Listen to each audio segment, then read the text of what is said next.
Autoinducción de una bobina alimentada con corriente alterna. Nos resta estudiar ahora otra importante sección que ocurre al mismo tiempo que sucede la serie de acontecimientos descritos en los párrafos anteriores. Este es el efecto de autoinducción. Se ha dejado establecido en una lección pasada que cada vez que cambia la intensidad, la corriente que circula por un conductor, se inducirá en este un voltaje que ocurre siempre en sentido contrario, o sea, que trata de oponerse a cualquier cambio de la intensidad en el circuito y que por consiguiente se denomina fuerza contraelectromotriz. Bueno, cuando se trata de corriente continua, la fuerza contraelectromotriz se induce en el conductor solamente cuando se cierra el interruptor por medio del cual se completa el circuito, o bien en el preciso instante en que se abre el mismo. La razón de que esto sucede es que tanto al empezar a fluir corriente como al dejar de fluir, está cambiando de intensidad y es debido al cambio de intensidad que induce fuerza contraelectromotriz.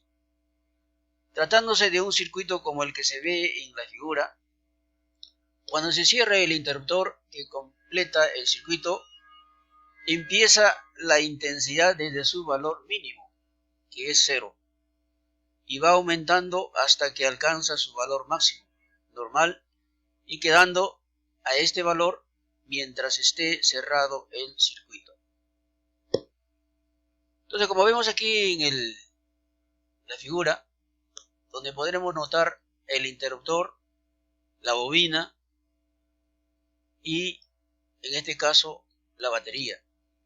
Se trata de un circuito alimentado con corriente continua. Cuando se cierra el interruptor, inmediatamente circula la corriente.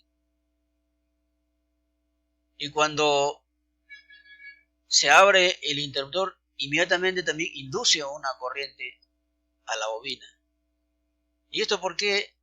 Porque hay un cambio. Cada vez que hay un cambio en este circuito, siempre habrá inducción.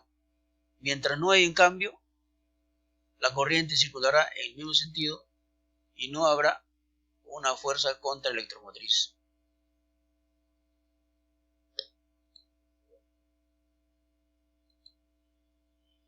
Durante este aumento de corriente, se va ensanchando el campo magnético alrededor del conductor e induce en este una fuerza contraelectromotriz. Entonces aquí ya vemos un circuito que está alimentado con una corriente alterna.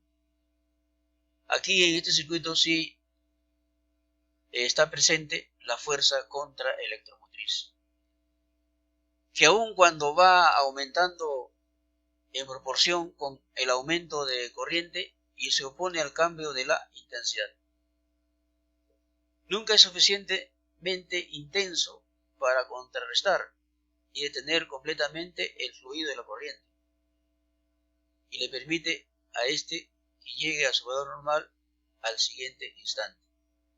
Entonces el voltaje inducido nunca puede ser mayor que el voltaje que la produce, o sea, el voltaje aplicado por la fuerza electromotriz. Tratándose de corriente alterna, ya sabe usted que está periódica y constantemente cambiando de intensidad. Así es que en todo tiempo está presente la fuerza contraelectromotriz, debido precisamente a esa variación continua de la intensidad.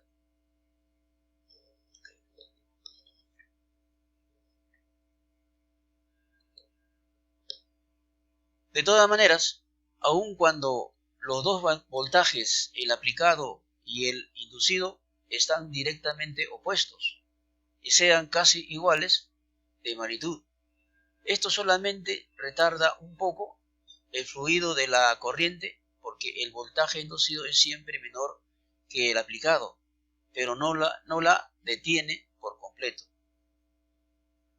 Entonces, el voltaje inducido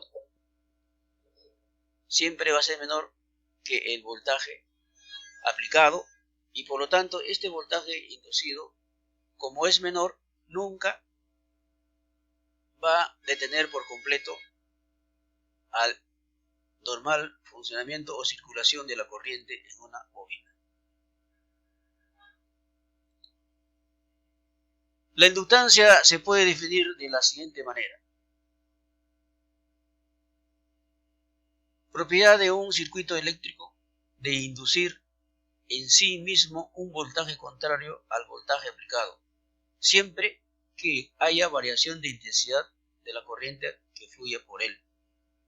Esto quiere decir que todo circuito eléctrico tiene inductancia, pero que los efectos que es capaz de producir no se producen mientras no hay cambio de intensidad.